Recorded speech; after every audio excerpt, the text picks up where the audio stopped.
जी अस्सलाम वालेकुम व्यूअर्स, उम्मीद है आप सब खैरियत से होंगे। तो आज जनाब एक नए व्लॉग के साथ आपके सामने मैं हाजिर हुआ हूँ और ये जो व्लॉग है ये बुनियादी तौर पे आज की महंगाई के हवाले से बहुत रेलेवेंट है। जिसे हम जानते हैं कि वर्ल्ड वाइड ये फिनोमेना इन्फ्लेशन का हुआ अब कनाडा में रहते हुए अगर आप ऐसे न्यू इमिग्रेंट हैं या कनाडा में रह रहे हैं, रिसेंटली आप यहाँ पर आए हैं,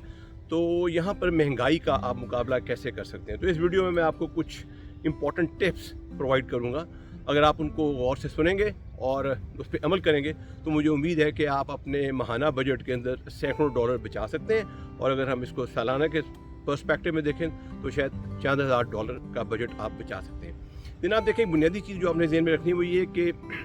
कोविड के बाद ये जो वर्ल्ड वाइड महंगाई की लहर शुरू हुई है, इसका असर ज़ाहिर बात है कनाडा के अंदर भी है और उसका रीज़न सब लोगों को पता है। जैसा कि गवर्नमेंट है यहाँ पर यानी बिलियंस ऑफ डॉलर्स जो है वो लोगों में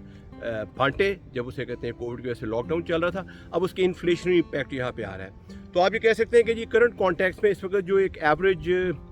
कैनेडियन हाउस होल्ड है उसने औसतन को $21,000 का वो मकरूज़ है। इसमें आपके मॉर्गेज के लोन शामिल नहीं है, उनको अगर आप पकड़ें तो वो औसतन कोई $2 लाख की एवरेज बनती है। और अगर इन्हीं अदादोशुमार को हम 2019 से कंपेयर करें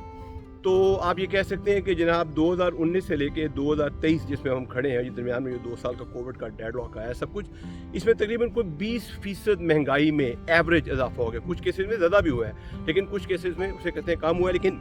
जो एवरेज है वो तकरीबन कोई 20% की महंगाई है। तो इसकी वजह से बेशुमार लोग जो उनसे बेचारे हैं वो एंग्जाइटी का शिकार है,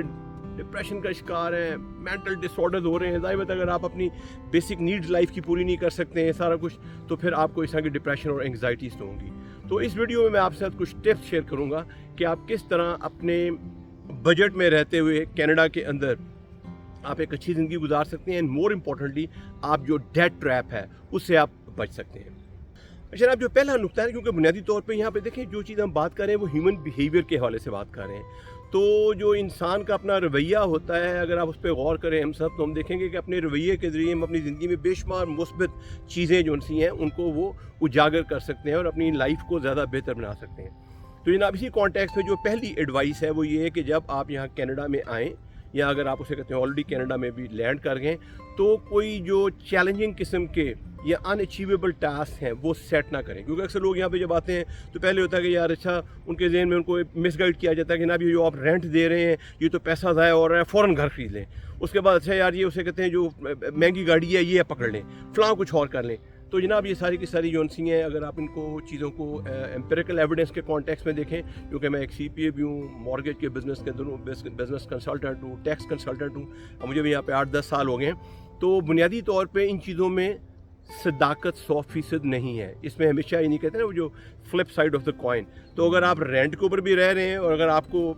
पता है कि यार अगर मैं मॉर्गेज की तरफ चला गया कोई घर शहर पकड़ने के लिए और फिर उसके बाद जो मेरी अखराजात हैं वो मॉर्गेज की कॉस्ट और जो घर की मेंटेनेंस कॉस्ट वगैरह बढ़ेगी, या कोई मैं महंगी गाड़ी पकड़ लेता हूँ, तो ऐसी चीज़ों को आप अवॉइड करें चंद साल के लिए, जब तक कि आपके पास सफिशेंट लिक्विड फंड्स ना हो। लिक्विड फंड से मुराद क्या है कि वो पैसा जिसको अगर आप खर्च कर दें, इन्वेस्ट कर देंगे, घर अगर आप रहने के लिए भी ले रहे हैं तो वो एक डेड इन्वेस्टमेंट है, क्योंकि आपने रहने के लिए लिया है ना, कोई इन्वेस्टमेंट पर्पज़ के लिए नहीं लिया। तो आपको पता है यार कि आप ये इस घर के अंदर मैं आ तो गया हूँ और अगर मैंने बहुत ज़्यादा हैवी कमिटमेंट कर ली है तो फिर अगर मैंने कल को बर्गर खाना है, कुछ कपड़े भी खरीदने हैं, तो मैं घर बेच के बर्गर नहीं खा सकता ना कपड़े खरीद सकता हूँ। तो मेरे पास लिक्विड एसेट्स होने चाहिए जिसको आप कैश कहते हैं या कैश रिजर्व। ठीक है ना। पहली बात तो ये कि आपने चैलेंजिंग टारगेट्स लाइफ में नहीं रखने हैं। पहले आपने अपने माहौल को इर्द गिर्द देखना है और फिर over a period of years आपने फैसला करना है कि आपके लिए कोई रेंटल प्रॉपर्टी में कंटिन्यू करना बेहतर है, बेटर ऑफ है आप फाइनेंशियली, या आप बाकी मॉर्गेज की तरफ जाएं और फिर उसके साथ जो रिलेटेड इम्प्लीकेशन है वो आप देखें। अब जनाब एक और चीज़ जो बड़ी इंपॉर्टेंट है इन मुल्कों के अंदर, जाहिर बात है, वो ये है जो क्रेडिट कार्ड, जिसको मैं डेट ट्रैप कह रहा हूँ। क्रेडिट कार्ड सबसे बड़ा एक टेम्पटेशन होती है कि जनाब आपसे कहा जाता है पकड़े ना, बैंक आपको फ़ौरन जैसे आप अकाउंट खोलते हैं आपको एक क्रेडिट कार्ड इशू कर देता है और आपसे कहता है जनाब खर्च करें, फिक्र ही कोई नहीं, और जनाब फिर आप उसे कहते हैं इसको अपने क्रेडिट को रिवॉल्व भी कर सकते हैं। रिवॉल्व का मतलब ये कि अगर आपने $2,000 का खर्चा कर लिया तो आपने $2,000 अगले महीने पे नहीं करना जब आपकी स्टेटमेंट आएगी, बल्कि आप उसमें से 5% जैसे पे करते हैं उसको रिवॉल्व करें। और this is the biggest booby trap जो आपके पैसे को खा जाता है, क्योंकि क्रेडिट कार्ड पे औसतन आप देखें तकरीबन 24 से 25% जो इंटरेस्ट है वो लग रहा होता है। और जब आप क्रेडिट को रिवॉल्व करते हैं तो फिर आप जो भी खरीदो फरोख्त करते हैं, अगर आपने पूरी पेमेंट एक महीने में स्टेटमेंट के साथ नहीं की तो आप उसके ऊपर इंटरेस्ट पे करते जाते हो। जब आप ईयर एंड में जाके थोड़ा सा उसको एनालाइज करेंगे तो आप देखेंगे कि आपने सैकड़ों हज़ारों डॉलर सिर्फ इंटरेस्ट के बाद में दे दिए। तो मेरी एडवाइस ये है कि कोशिश करें कि आप अपने डेबिट कार्ड को खर्च करें जहाँ पे अपने डेबिट कार्ड का मतलब ये है कि आपके जो बैंक में पैसे पड़े हुए हैं वो आपके ज़ाती पैसे हैं, that is not a borrowed money. उसके अंदर रहते हुए आप करें to cut your coat according to your cloth, या आपके पास अगर कैश है तो आप कैश को प्रेफर करें। इससे आप काफ़ी हद तक अपने जो एक्सपेंसेस हैं उनको मैनेज कर सकते हैं, और ये जो महंगाई का अफरेत सबको यहाँ पर तंग कर रहा है उससे आप काफ़ी हद तक बच भी सकते हैं। और एक और चीज़ है जो बड़ी इंपॉर्टेंट रिलेटेड, जब आप बैंक अकाउंट यहाँ खुलवाते हैं तो आपको क्रेडिट कार्ड तो वो इशू कर देते हैं, डिफरेंट टाइप के क्रेडिट कार्ड हैं, उस पर मैं कभी वीडियो बनाऊंगा। मुख्तलिफ बैंक इस टाइप के क्रेडिट कार्ड देते हैं, उनके क्या क्या प्लस माइनस पॉइंट्स हैं। लेकिन उसमें एक और बड़ी इंपॉर्टेंट चीज़ होती है, इसको हम लाइन ऑफ क्रेडिट कहते हैं। तो लाइन ऑफ क्रेडिट और क्रेडिट कार्ड का बुनियादी फ़र्क जो है वो इंटरेस्ट रेट का है, और दूसरा ये कि उसमें आपने लाइन ऑफ क्रेडिट में आप चाहें तो अपने प्रिंसिपल अमाउंट की पेमेंट को डिफ़र कर सकते हैं। तो इसका मतलब ये है कि अगर आपने एक क्रेडिट कार्ड के ऊपर खर्चा किया है तो आपने एटलीस्ट मिनिमम पेमेंट करनी है अगली स्टेटमेंट के ऊपर जब डेट आती है, और उस पर इंटरेस्ट रेट भी मैं आपको बताया कि 24-25% है, बल्कि 29% तक चला जाता है कुछ केसेस में। लाइन ऑफ क्रेडिट में ऑन द कॉन्ट्रेरी इससे कोई 1/3 के करीब इंटरेस्ट रेट होता है, और इवन जैसे आजकल इंटरेस्ट रेट बड़े भी हुए हैं तो वो फिर भी को 40-45% से ऊपर नहीं जाता when compare with the credit card. तो लाइन ऑफ क्रेडिट का मकसद ये, अगर आपके पास लाइन ऑफ क्रेडिट आपके बैंक ने आपको ऑफर की हुई है तो आप अपना जो एक्सपेंसिव डेट है, जो क्रेडिट कार्ड डेट की मैं बात कर रहा हूँ, उसको आप रिटायर कर सकते हैं, और उसके नतीजे में भी आप फिर सैकड़ों डॉलर सालाना बचा सकते हैं, क्योंकि आप उसे कहते हैं इंटरेस्ट की मद में वो खर्चा नहीं कर रहे होंगे। तो ये लाइन ऑफ क्रेडिट जो सी, ये भी एक अच्छी ऑप्शन है अगर आपने ज़रूर लोन के ऊपर ही रहना है, जो बेशुमार लोगों को ज़ाहिर पता है यहाँ पर रहना पड़ता है, तभी हम कहते हैं कि इन मुल्कों में उधार की ज़िंदगी। तो घर जो आपने लिया है वो भी मॉर्गेज में है, गाड़ी जो सी है वो भी लीज या फाइनेंस आपने कराई हुई है, घर में जो फर्नीचर पड़ा हुआ है वो भी सारा लीज या फाइनेंस है। तो है ये उधार की ज़िंदगी, लेकिन इस उधार को आपने इफेक्टिवली मैनेज करना है ताकि जो आप जिस हद तक अपने पैसे को बचा सकते हैं उसको आप वाइजली बचाएं और किसी बड़ी मुसीबत का शिकार ना हो। जनाब देखिए, ज़िंदगी में सेविंग जो एक बुनियादी असूल है हमेशा कि जी सेविंग जो सी है बहुत ज़रूरी है। इसके लिए डिफरेंट टाइप के बेंचमार्क्स लोग सेट करते हैं कि जनाब 10% अपनी आमदनी का महाना बचाएं, कोई कहता है जी 20% बचाएं, कोई कहता है 15% बचाएं। ये तो जनाब from person to person vary करेगा। लेकिन कनाडा के पर्सपेक्टिव से यहाँ से आपको, अगर आप बैंक में पैसे रखेंगे तो उस पर तो इंटरेस्ट रेट कुछ भी नहीं है, वो तो आपको कुछ भी नहीं मिलेगा, ठीक है ना, वो समझे 0% है। हाँ, अगर आप यहाँ पर दो बड़ी अच्छी सेविंग स्कीम जो गवर्नमेंट की तरफ से उसे कहते हैं इंट्रोड्यूस की गई हैं और लोग उसे फ़ायदा उठाते हैं, एक का नाम है टैक्स फ्री सेविंग अकाउंट जिसको TFSA हम कहते हैं, और दूसरी जो सी है वो रजिस्टर्ड रिटायरमेंट सेविंग प्लान है। अब जैसा टैक्स फ्री सेविंग अकाउंट की मैं बात कर रहा हूँ, इन दोनों पे मैं अलग एक डिटेल्ड वीडियो बनाऊंगा, क्योंकि थोड़े से टेक्निकल कॉन्सेप्ट हैं। इस फिलहाल जो हम यहाँ पर पैसे बचाने के हवाले से बात कर रहे हैं, तो tax free saving account as the name suggest, आप इसमें जो भी पैसा उसे कहते हैं बचाएंगे, वो चाहे म्यूचुअल फंड की सूरत में कहीं भी आपकी इन्वेस्टमेंट की आपके बैंक ने आपके बिहाफ के ऊपर, तो उस पर जो आपका पैसा ग्रो करेगा, जो आपको उसको प्रॉफिट या इंटरेस्ट मिलेगा, अगर वो आप विड्रॉ करके खर्च करते हैं तो उसके ऊपर आपने कोई इनकम टैक्स अदा नहीं करना। ऑन द कॉन्ट्ररी जो रजिस्टर्ड रिटायरमेंट सेविंग प्लान है एज द नेम सजेस्ट, ये बुनियादी तौर पर आपकी रिटायरमेंट प्लानिंग का हिस्सा है कि आप जनाब इस पर भी कॉन्ट्रीब्यूशंस करें, और इस पर जो आपका टैक्स है फॉर द टाइमिंग डिफर्ड हो जाता है, लेकिन जब आप बाद में इसको फिर मेच्योरिटी को ऊपर विड्रॉ करेंगे तो फिर उसकी टैक्स इम्प्लीकेशन होंगी। तो शॉर्ट रन में मैं लोगों को अक्सर कहता हूँ जी पहले TFSA को पूरा यूटिलाइज करें। जब TFSA में आपने कंप्लीट सेविंग कर ली है, क्योंकि हर साल गवर्नमेंट एक थ्रेश होल्ड सेट करती है, अगर आप 18 साल से बड़ी उम्र के और आप टैक्स रिटर्न फाइल करते हैं तो आपको 5,500-6 हज़ार सालाना आपका, जिसको हम कंट्रीब्यूशन रूम कहते हैं, वो डेवलप होता जाता है। तो फिर अगर आपने 10 साल टैक्स रिटर्न जमा कराई तो फिर आपको ज़ाहिर बात है 60-70 हज़ार का कंट्रीब्यूशन रूम होगा, तो आप ग्रेजुअली उसको भरते जाते हैं और आपको पता होता है कि इस लिमिट के अंदर रहते हो आप ये टैक्स फ्री सेविंग अकाउंट में कंट्रीब्यूशन दे सकते हैं और आप पे कोई पेनल्टी नहीं पड़ेगी। तो ये एक इंपॉर्टेंट चीज़ है सेविंग के हवाले से, टैक्स फ्री सेविंग अकाउंट और registered retirement saving plan Canada के पर्सपेक्टिव से जो आपके जहन में ज़रूर होनी चाहिए। चलिए, जिससे मैंने बात की कि पैसे बचाने के लिए ह्यूमन बिहेवियर बुनियादी तौर पर अगर हम एनालाइज करें तो ये हमारा ज़ाती जो बिहेवियर होता है ना, ह्यूमन बिहेवियर जो वेरी करता है फ्रॉम पर्सन टू पर्सन, ये बहुत बड़ा एक ड्राइविंग फोर्स है, हमें महंगाई के ट्रैप में बचाता है या हमें फंसा देता है। अब इसमें एक टिप जो बड़ा रिलेटेड है वो ये कि अक्सर लोगों को यहाँ पे होता है कि अच्छा यार देखें, क्योंकि G7 कंट्री है, वेस्टर्न लाइफस्टाइल है, मार्केट्स हैं, उनमें बड़ा पॉप एंड शो है, जनाब उसे कहते हैं शेल्फ भरे में कंज्यूमर गुड्स से बड़ी टेम्पटेशन बाइंग है, तो लोग जो उनसे अक्सर कहते हैं यार अगर हम फारिग हैं चलो यार टाइम गुजारने के लिए हम मार्केट का चक्कर लगा लेते हैं। ये सबसे बड़ी हमाकत है। जब आप मार्केट जाते हैं उन्होंने चीज़ें इस तरीके से आपके सामने वहाँ प्रेजेंट की होती हैं, शेल्फ में ऐसे रखी होती हैं कि टेम्पटेशन बाइंग में आप ज़रूर कुछ ना कुछ खरीद लेते हैं, और कुछ नहीं करेंगे तो ऐसे आइसक्रीम खा के आ जाएंगे या कुछ और कर लेंगे। तो इसका मतलब again you have spent money जो आप अवॉइड कर सकते थे। मैं कहूँगा कि उसकी जगह आप किसी पार्क में चले जाएँ, किसी और जगह पे चले जाएँ, आप थोड़ा सा फिरें, नेचर को देखें, बर्ड्स को देखें, इन चीज़ों को एंजॉय करें। अगर आपने अपना कैथारसिस निकालना है तो मार्केट में अननेसेसरीली मत जाएँ, अनलेस कि आपने वाकई कोई चीज़ खरीदनी है, उसकी भी प्रॉपर आप प्लानिंग करें। तो जब आप अपने मार्केट में सिर्फ सैर व तफरीह के बहाने से जाने को अवॉइड कर सकते हैं या कर लेंगे, तो आप काफ़ी हद तक अपने ख़र्चे भी बचा लेंगे, क्योंकि जब भी आप सैर करने मार्केट में जाएंगे तो ख़र्चा बहरहाल ज़रूर होगा, ये इनएविटेबल चीज़ है। ठीक है जनाब।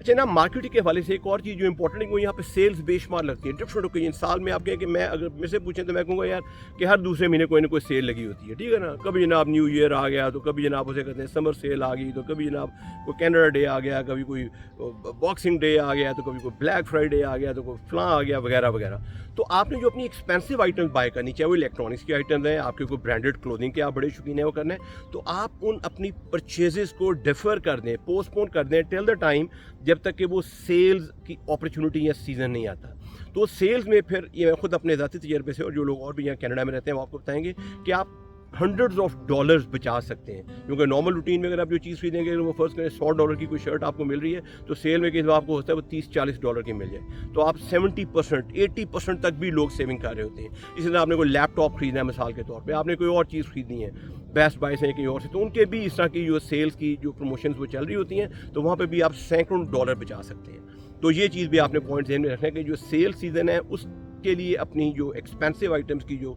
शॉपिंग है उसको डिफ़र कर दें, पोस्टपोन कर दें, और सिर्फ सेल सीज़न के अंदर को खरीदें, ताकि आप मैक्सिमम सेविंग कर सकें और अपनी हार्ड अर्न मनी को ज़ाया मत करें।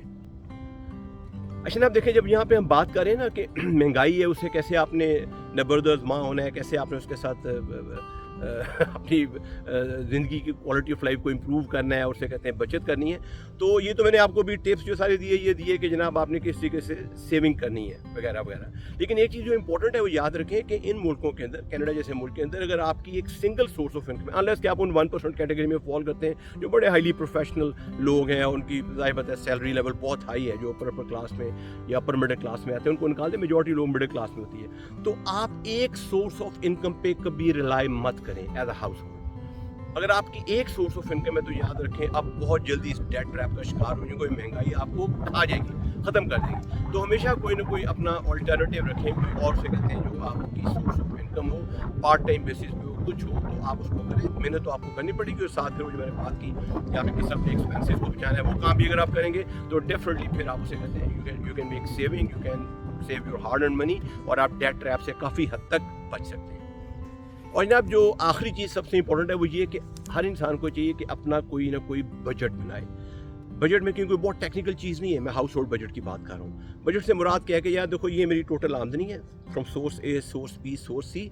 और यार ये मेरे मेजर एक्सपेंसेस में अगर आप घर में कहीं रह रहे हैं तो रेंट दे रहे होंगे या मॉर्गेज दे रहे होंगे, गाड़ी है कोई लीज़ पे है, फाइनेंस पे है, या कोई सेल फोन के बिल्स होंगे, ये तो बड़े बड़े कहते हैं ना ऑब्लिगेटरी या मैंडेटरी एक्सपेंसेस हैं जो आप अवॉइड ही नहीं कर सकते, बिजली के बिल हैं, गैस के बिल हैं, वगैरह वगैरह। उसके बाद जो आपका डिस्क्रिशनरी एक्सपेंडिचर रहता है वो ग्रोसरीज पे है, आपकी सैर व तफरीह के ऊपर है, आपकी क्लोथिंग के ऊपर है, वगैरह वगैरह, जो दूसरी आप परचेजेस की बात करते हैं। तो जब आपने बजट बनाया होगा तो आप एटलीस्ट एक लिमिट रख सकते हैं और आप अपने एक्सपेंसेस को मॉनिटर कर सकते हैं। मॉनिटरिंग का ये फ़ायदा होगा कि आपको पता होगा यार कि मैंने इस थ्रेश होल्ड से आगे नहीं जाना, और अगर किसी एक महीने या 2 महीनों में मैं बजट को मैंने क्रॉस कर लिया है तो अगले 1-2 महीनों में मैं सेविंग करने की कोशिश करूँ, ताकि ओवरऑल पूरे साल के अंदर मेरा एक बैलेंस्ड बजट हो। जिस गवर्नमेंट के हवाले से भी हम बात करते हैं ना बैलेंस बजट, कि जो डेफिसिट्स और सरप्लसेस को बैलेंस ऑफ करते हैं, इसी तरह इंडिविजुअल्स को भी अपना एक बैलेंस्ड बजट बनाना चाहिए कि जनाब आप बजट एक सेट कर रहे हो, फिर देखें कि over period of 12 months period जो 12 महीने का पूरा एक साल होता है उसमें आपका बजट बैलेंस हो, मीनिंग देयर बाय कि जो आपकी आमदनी थी और उसमें जो आपने सेविंग थोड़ी सी रखी वो निकाल के जो आपकी डिस्पोजेबल पर्सनल इनकम है, आपके खर्चे उसके अंदर ही रहे हैं, उससे आगे नहीं गए हैं। तो जब आप एक बैलेंस बजट बनाकर उसके ऊपर अमल भी करेंगे तो आप काफ़ी हद तक डेट ट्रैप से बच सकते हैं, जो अनफॉर्चुनेटली मेजॉरिटी लोग जो हैं वो ऐसा नहीं कर पाते। तो ओके जनाब, ये क्विकली मैंने आपके साथ कुछ इन्फॉर्मेशन शेयर की। कोशिश मेरी यही थी कि इसको मैं ज़्यादा नॉन टेक्निकल रखूँ, चीज़ें थोड़ी सी इस तरह की टेक्निकल थी, लेकिन मेरी कोशिश थी कि मैं आसान अल्फाज में आपको समझाने की कोशिश करूँ। एंड आई एम श्योर कि फिर वही जो बॉटम लाइन है कि this is all human behaviour. अगर आप अपने ज़ाती रवैये को चेंज करके अपने लाइफस्टाइल को थोड़ा सा चेंज करते हैं तो आप डेट ट्रैप से बहुत आसानी से कनाडा के अंदर बच सकते हैं। और फिर आप इस तरह जो हमने बात की है कि डिप्रेशन, एंग्जाइटीज़ और जो इस तरह के मिसाइल यहाँ पे एटलीस्ट को 25-30% लोगों को बेचारों को हो रहे हैं बिकॉज वो चीज़ों को मैनेज नहीं कर पा रहे, आप कम से कम उन लोगों की फहरिस्त में शामिल नहीं होंगे और ज़िंदगी सुकून के साथ गुजारेंगे जिसे हम कहते हैं। और ठीक है जी, मज़े में आप हैं और आपने वो टेंशन नहीं ज़िंदगी में ली। तो कि जनाब यहाँ पे मैं अपनी वीडियो को ख़त्म करता हूँ। अपना बहुत ख्याल रखें और अगर आपको ये वीडियो पसंद आई है तो फिर हमारे चैनल को भी सब्सक्राइब करें, इस वीडियो को लाइक करें, शेयर करें ताकि फ्यूचर में मैं आपके लिए कुछ और इस तरह की जो इन्फॉर्मेटिव वीडियोज़ है वो लेके आऊँ और आपके साथ गपशप में उसको शेयर करूँ। खुदा हाफिज़।